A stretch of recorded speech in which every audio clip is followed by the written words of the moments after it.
We continue with the life of Paul, or Saul of Tarsus. And last week we made it to Saul getting to Damascus.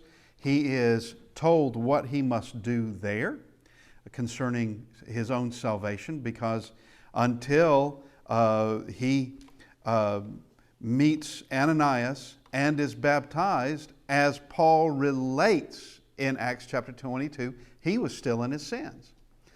And he's told by Ananias of Damascus that he must be baptized to wash away his sins. And that's precisely what he does. Now, he stays in Damascus for a little bit, and he is not exactly what was anticipated. And Ananias anticipated something else, and all the rest of Damascus, I think, anticipated something else. This is more than just the Jews, because as we're going to see, it's not just the Jews who are after him. Okay, so we see this. So we're in Acts chapter 9 in verse 20. Immediately he preached the Christ in the synagogues, that he is the Son of God.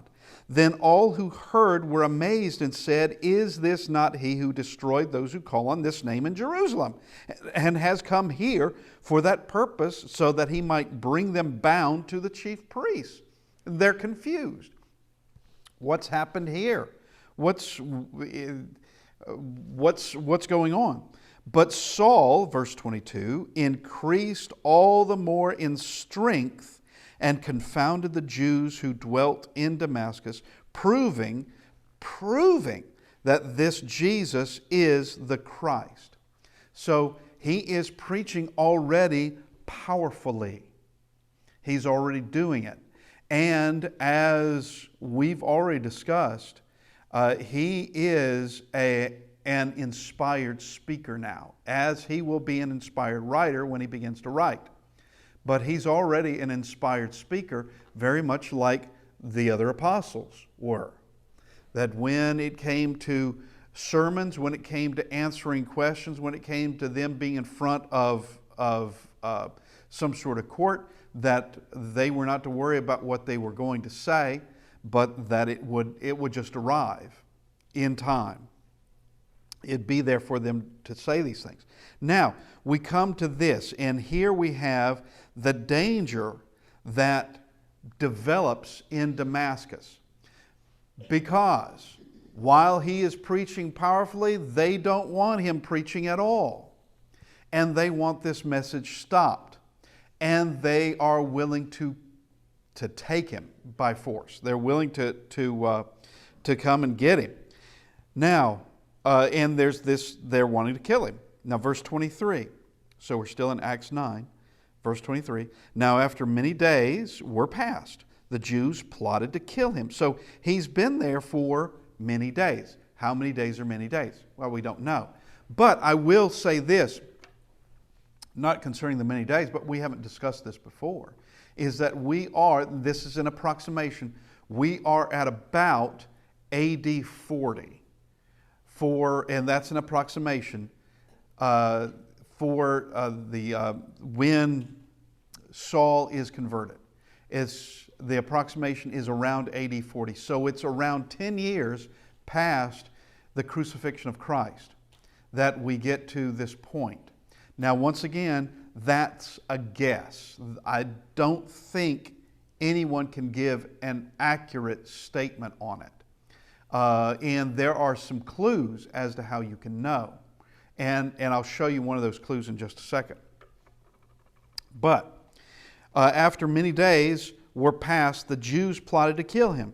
Verse 24, but their plot became known to Saul, and they watched the gates day and night to kill him.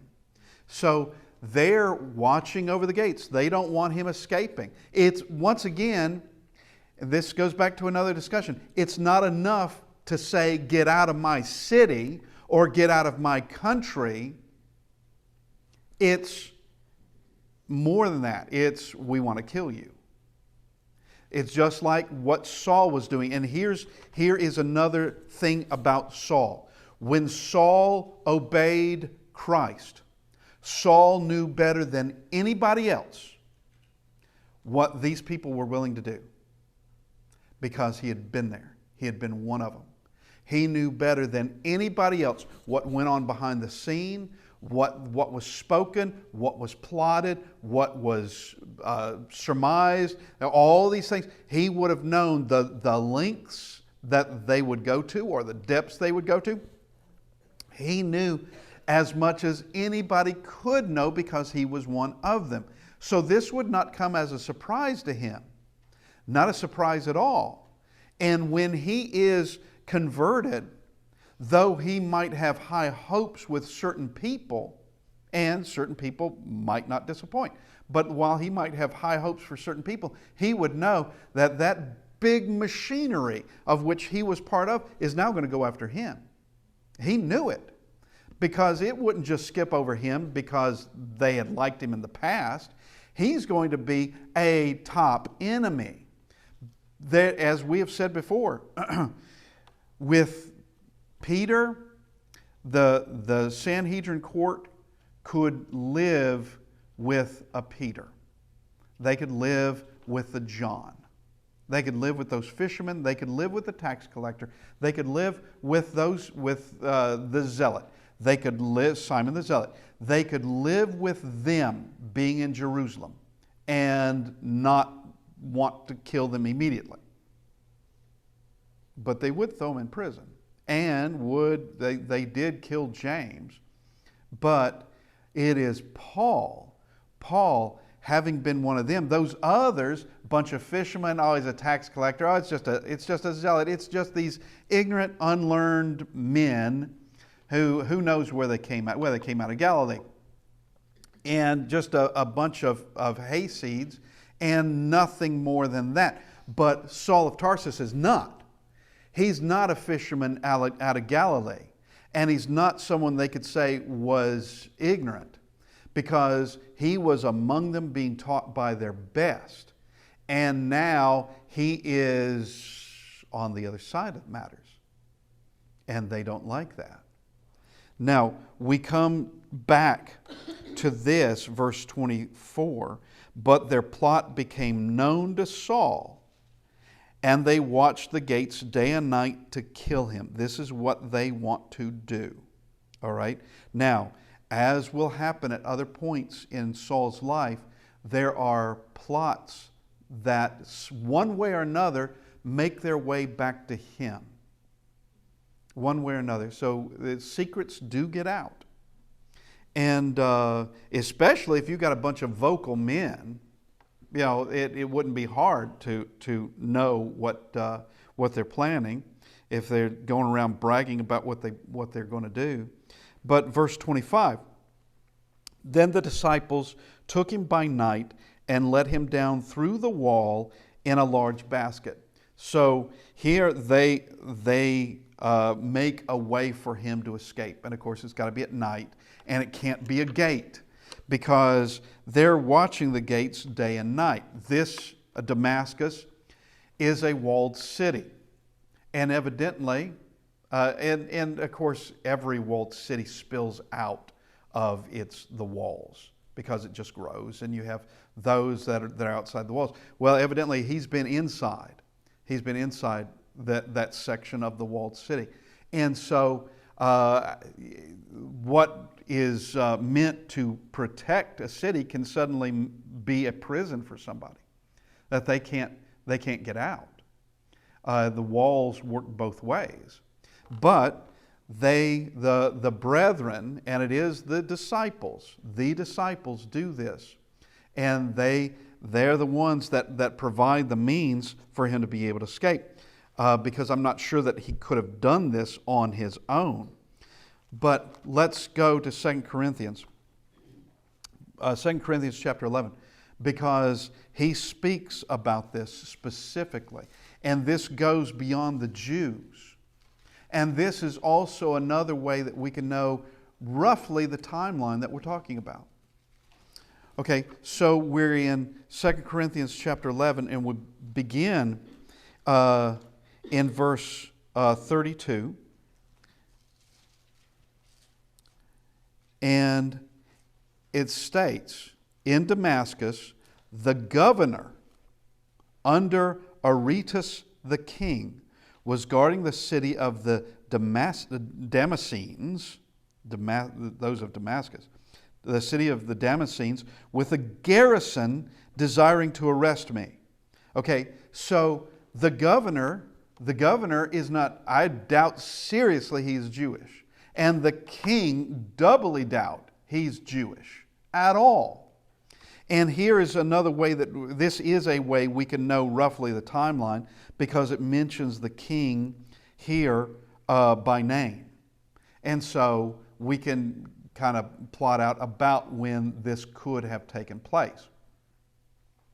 But so you have the governor, who he's part of this. Now, we did make mention, just as a side thing, that for Saul of Tarsus to go to Damascus, which is in Syria, not in Israel at all. He's going to a foreign country, a foreign city in a foreign country, a major city in a foreign country.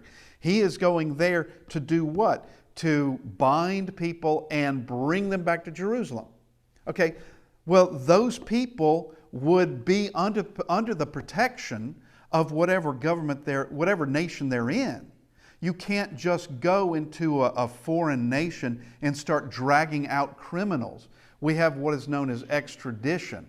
That is an agreement between two countries that, yeah, we have apprehended the man that you're after. We realize that he is wanted and is facing serious charges, so we're going to send him back to you. All right? We have extradition.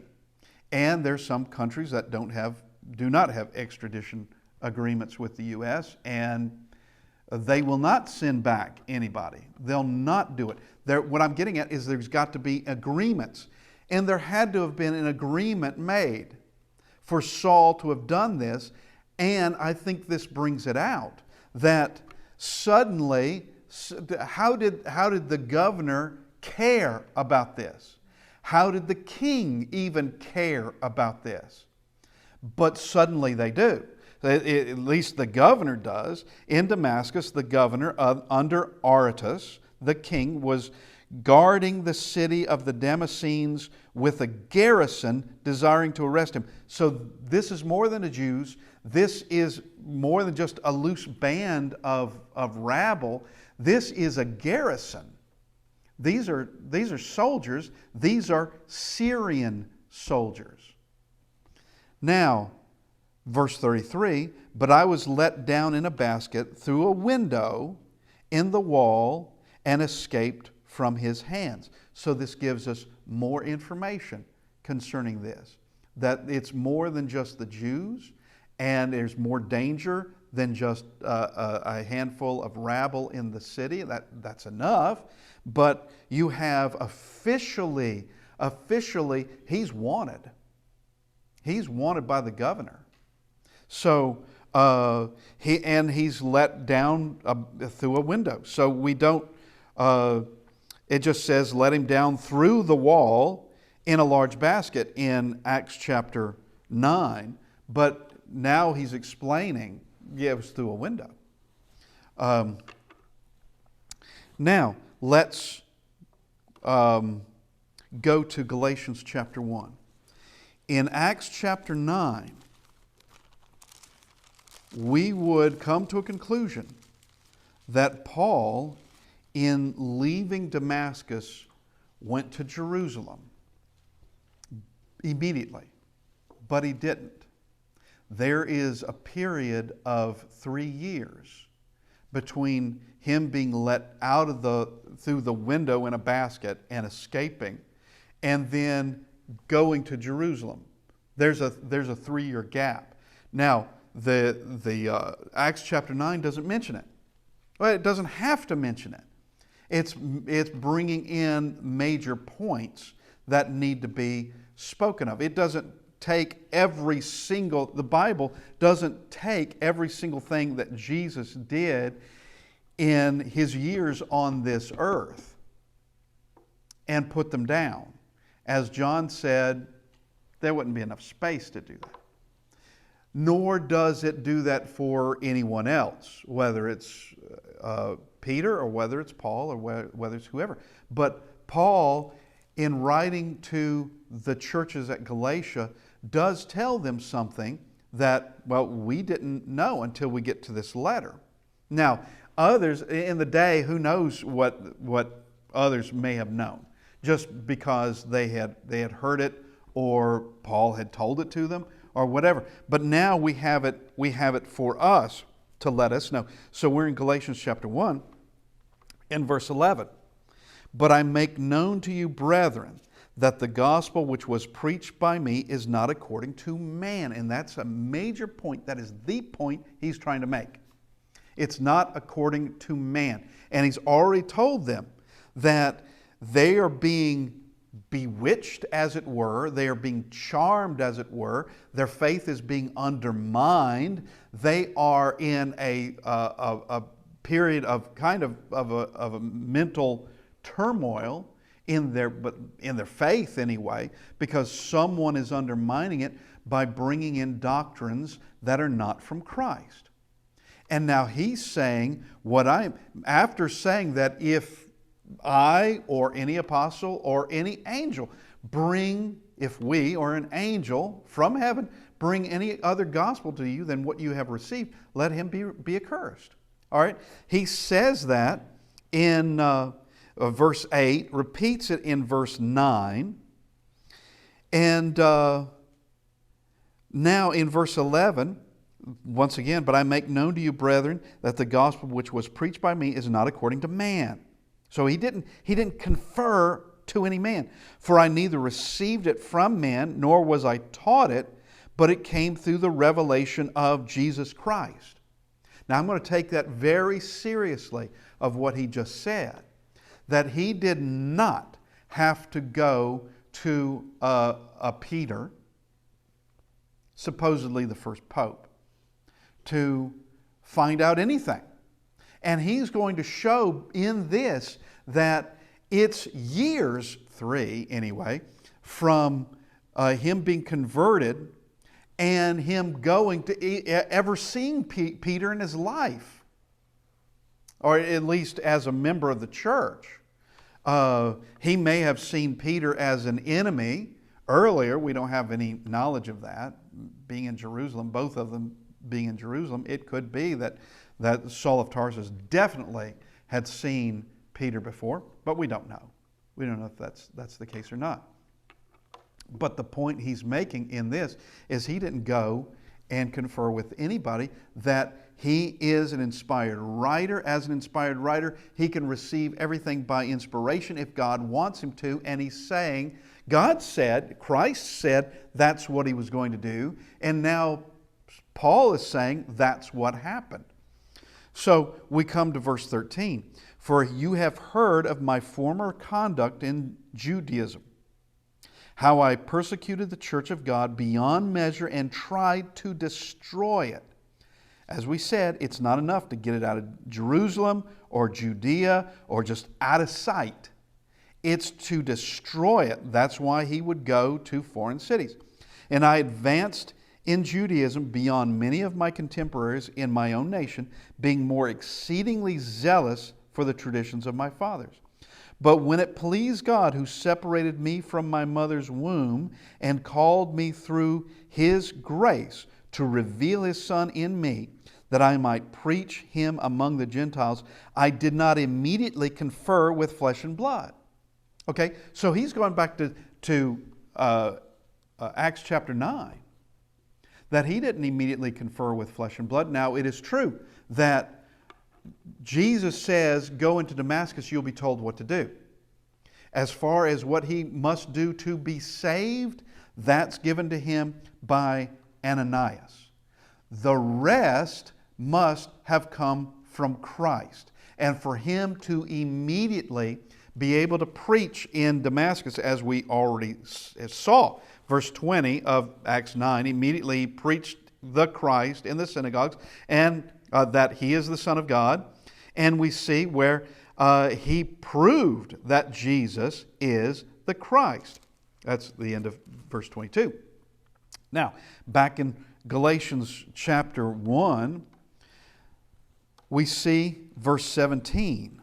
Nor did I go up to Jerusalem to those who were apostles before me, but I went to Arabia and returned again to Damascus. Then after 3 years, I went up to Jerusalem to see Peter and remained with them 15 days. But I saw none of the other apostles except James, the Lord's brother. And, okay, now concerning these things, the rest is not making our point. Going off to something else. Well, we'll get to it in a second. But it concerns him going into Jerusalem. The point that we want to show in this is that leaving Damascus, he went to Arabia, then returned again to Damascus. All right, so after a total of 3 years, how long did he stay in Arabia? Don't know. How long did he stay in Damascus? Don't know, but the total would be 3 years. And what occurred in that time? Well, I think we could safely say he continued to preach, and he would have been given revealed knowledge from Christ. That would have occurred in those 3 years. Did it take 3 years to do for Christ to reveal it? I don't know about that. But because that's not the point he's making. The point he's making is that he had been a Christian for a full 3 years before, and preaching for a full 3 years before he even went to Jerusalem at all.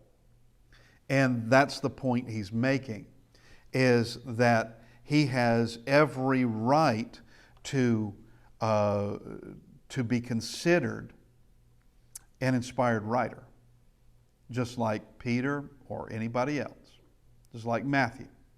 He has every right to be considered one who is preaching the gospel faithfully.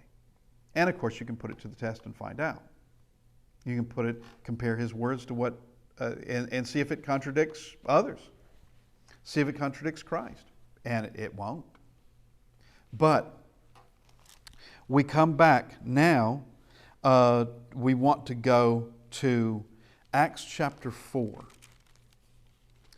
Because he is about to go, we're getting to the section where he goes to Jerusalem, since he left Jerusalem to go to Damascus, which would have been a 3-year period. And it could be that the 3 years, part of the 3 years idea of staying away for 3 years is to let things cool down a bit. Maybe. I don't know. They would have, if you've got a garrison in Syria that wanted to arrest you with the governor, all right, who else might there be? So he escapes into Arabia where they don't want him dead, and they don't want to capture him, and then comes back, and then back to Damascus, then to Jerusalem. But now we have to introduce somebody, because it's important that we introduce this person. And this person is being introduced in chapter 4, just briefly, as a man of some note. But he's only noted for really 2 things here at this point. So he's well, actually a little bit more than that. But okay, so we go to Acts chapter 4. We begin in verse 33.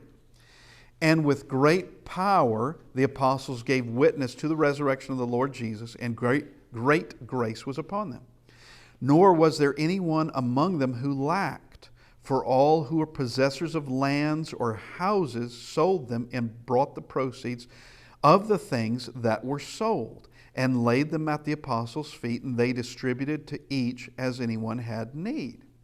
So here is this great bit of charity and giving that is going on in the church, and they're not selling their one and only house, but these would be people who have a significant amount of wealth. They've got lands, they have houses, they sell those things, and it is to be given to anyone who has need.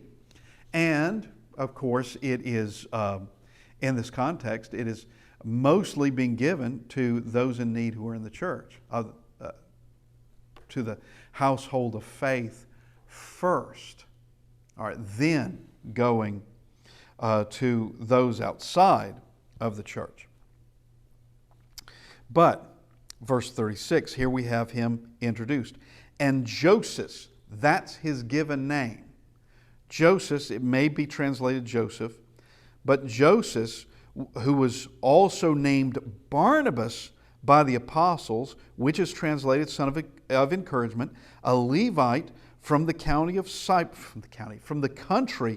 Cyprus, having land, sold it, and brought the money and laid it at the apostles' feet. Okay, all these others did this. All these others did it, and very much in the same pattern that we saw in Acts chapter 7, making a comparison of how the Bible is introducing some of the people here. Let's go to Acts chapter 7 first. We have the death of Stephen. How many men were there to stone Stephen and present who were either stoning him or approving it and there as approval? Okay, who knows? But only one is named. That is Saul of Tarsus. Only one is named. So we know, all right, something is important about him coming up. Because while he took a basically minor role there in just overseeing everyone's cloaks, that was it, and approved of Stephen's death, that is wrong. He's not one of the main players. Okay, now, so Saul of Tarsus comes into play in Acts chapter 8 it explains more about him, breathing threats and the like. Acts chapter 9, we see him coming in and what happens. Now, here with Acts chapter 4, how many people were selling lands and houses? We don't know. But one is mentioned, not that he was the greatest among them at all. That's not why he's mentioned. He's mentioned because he's going to come in later so that we're already introduced to him. He's going to come in later in Acts chapter 9 when Paul is trying to make contact with the church in Jerusalem. And they're not so hospitable to begin with. They're not hostile. They're just afraid of the man, as Ananias was. They're afraid of him. Now, we see, let's just look at some things that we can know about Barnabas right now. One, he's a Jew. Number two, he's a Levite. Number three, he's from Cyprus. So he's not someone that grew up in Jerusalem. He's from Cyprus. That's an island off the coast. Now, he is also, his actual name is Joseph. So that's his given name. That's the name his parents gave him. But he has been called Barnabas by the apostles. The apostles gave him that name, which is explained here, son of encouragement. Okay, that's a better name than like Boanerges. Okay, sons of thunder. Though that sounds like a great name, sons of thunder. But actually, the reason Jesus gave them that name had a sense of humor behind it, because they were wanting to rain fire and brimstone on a Samaritan village for their inhospitality, and Christ just wasn't going to do that. He just let them call down fire and brimstone. They're going to be calling, you let them do that, they're going to be calling it down on everybody. They're just not going to stop. But and he calls them sons of thunder, Boanerges. It's James and John. Okay? And so, can you imagine? Yeah, I'm one of the Boanerges, yeah. Anyway, here is Barnabas. And Barnabas must have a reputation already for encouraging people. He must. And actually, we're going to see that this name isn't given to him just as undeserved, because he is someone who is very encouraging and really willing to risk some things, right? His own life actually, to try to help Saul of Tarsus. Now we come back to Acts chapter 9. So let's put everything together. We have Saul who, heading to Damascus, meets Christ on the road to Damascus. It's not very far from Damascus, evidently. And while he doesn't see Christ, it's just a bright, blinding light that is there and a voice speaking in Hebrew. The voice identifies himself as Jesus, whom you are persecuting. All right, he goes to Damascus blind. Ananias heals him. Ananias baptizes him after he tells him what he must do. That's after 3 days that Saul doesn't eat or drink. After he's baptized, he takes food, he's strengthened. He goes and he begins to preach in the synagogues, and he's preaching powerfully. After many days, we don't know how many, but after many days, there is a plot to kill him, and we also have the governor of Damascus that wants to imprison him. He escapes. He goes to Arabia, spends some time there, goes back to Damascus. We don't know how long or what he did there. Then he goes to Jerusalem. Now, this is where we are in Acts chapter 9 and verse 26. And when Saul had come to Jerusalem, he tried to join the disciples, but they were all afraid of him and did not believe that he was a disciple. They didn't believe the rumors because it would have come back. It would have come back. If I could see it as making headlines if they would allow it to make such headlines. But that there would have been a lot of talk about the Saul of Tarsus has come into town, and it is said that he's now a Christian. It's said that he's now a member of the church. But they don't believe. They don't believe it. This could be a ruse. This could be a trap. And who knows how many traps have been set for Christians in Jerusalem? Who knows how many? There could have been some very, very clever traps of people posing to be friendly, posing to want to learn more about Jesus of Nazareth, and I've now caught you. Okay, that they're not friendly at all. Who knows what may have gone on? And was their fear justified? I think their fear was very justified. And who knows? Who knows what this man is coming in to do? Because he has the reputation. All right, let's just face it.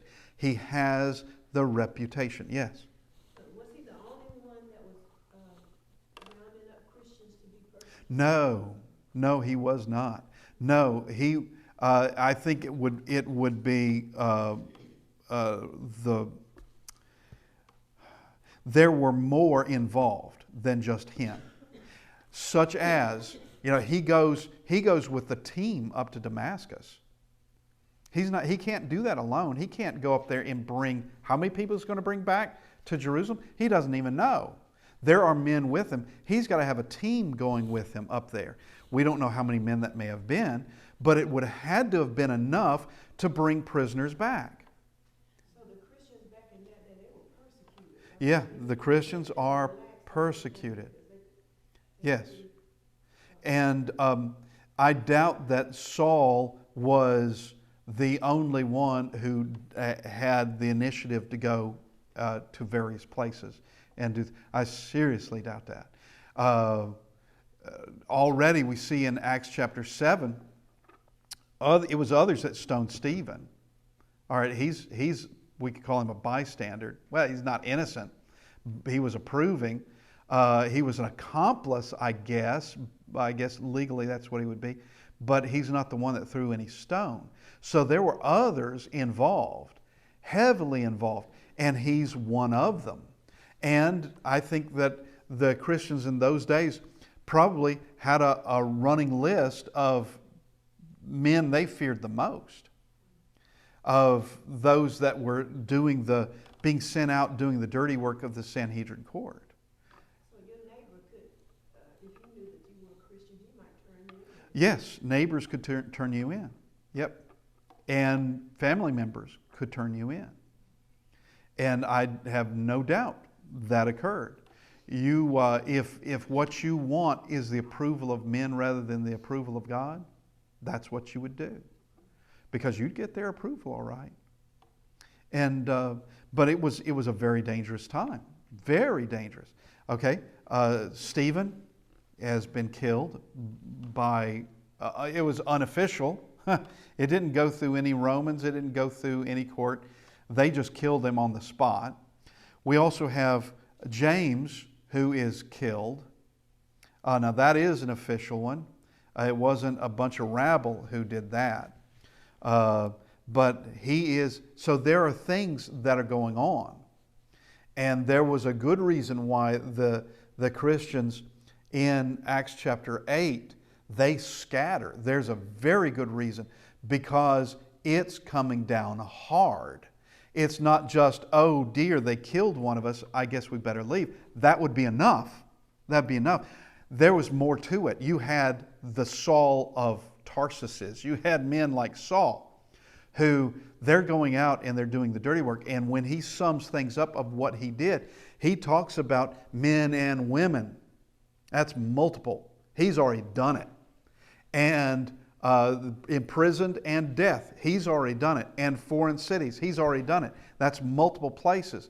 And he can't do that by himself at all. And we ask the question, what happened to the men who were with him on the road to Damascus? Were they converted? It doesn't say. Obviously, the man, there would be a hierarchy in all this. It could very well be, and I can't prove it, that the second in command may have been one that was, I can't prove it, may have been one that was trying to stop Paul. He may have been first in line to try to stop Paul. And he may have gone back to Jerusalem with the news, and he continues on with his career in persecuting the church. We don't know. But what I'm getting at is that there were men working with Saul of Tarsus, and there could have been many others doing the same thing.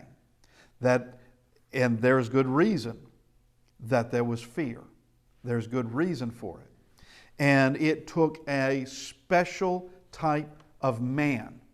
And it wasn't a Peter, it wasn't a John, it wasn't a Matthew, it wasn't a Simon, it wasn't a Thomas, it wasn't any of the apostles, it was Barnabas. And we come to that. Verse 27. After verse 26, they fear him. They're afraid of him. Verse 27. But Barnabas took him and brought him to the apostles, and he declared to them how he had seen the Lord on the road. That's Paul. Saul saw the Lord on the road, and that he had spoken to him, and how he had preached boldly at Damascus in the name of Jesus. Okay, so Barnabas is able to recite for them what occurred. Where did he get his information? He could very well have gotten it from Saul, where he gotten it. And he could very well have gotten it from others who were from Damascus.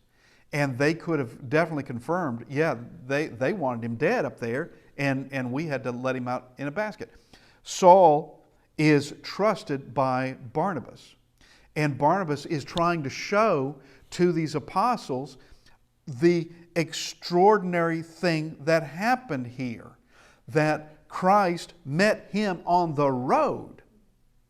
Okay, and that he has risked his life from that point on, from the point of him entering into synagogues in Damascus to this day. And that he is, if he had died, he would have been a martyr. He would have been welcomed home by Christ. And so with Barnabas convinces them, but it's Barnabas that does it. It's Barnabas, which is why he's introduced in chapter 4. He's brought back in now in chapter 9, and he's going to be brought back in again later on because it's Saul and Barnabas who are going out on that first missionary journey, and the first place they go to is going to be really in leaving the area. They're going to Cyprus is where they're going, which is where Barnabas grew up because he's from Cyprus. Okay, now verse 28. So he was with them at Jerusalem, coming in and going out, which means they weren't afraid of him anymore. He's coming in and going out. They're seeing him every day. Every day they're doing whatever it is that they're doing. He's coming and going among them, and they trust him. And he spoke boldly in the name of the Lord Jesus and disputed against the Hellenists, but they attempted to kill him.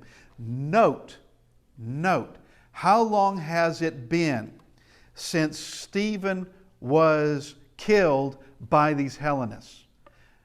I think we could firmly say that there were at least some men in there who did kill Stephen.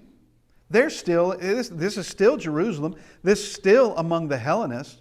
And he's gone to them first. He knows what they'll do because he saw it. He was among them. He knows what they'll do. This truly is speaking boldly. It truly is. It's like you can think of people that you grew up with, or people in your family, or people, you know the type of character they are. You know what they're likely to do, what they're likely to say, because you've been with them. Well, that's the same with him. He knew who he was speaking to, and they have the same reaction. They want him dead. They have the same reaction. Now, we'll continue with this next week because there's some other scriptures we need to look at in this, and I appreciate everybody being with us. We've run out of time, and hopefully, prayerfully, we can continue next week. Thank you, everybody.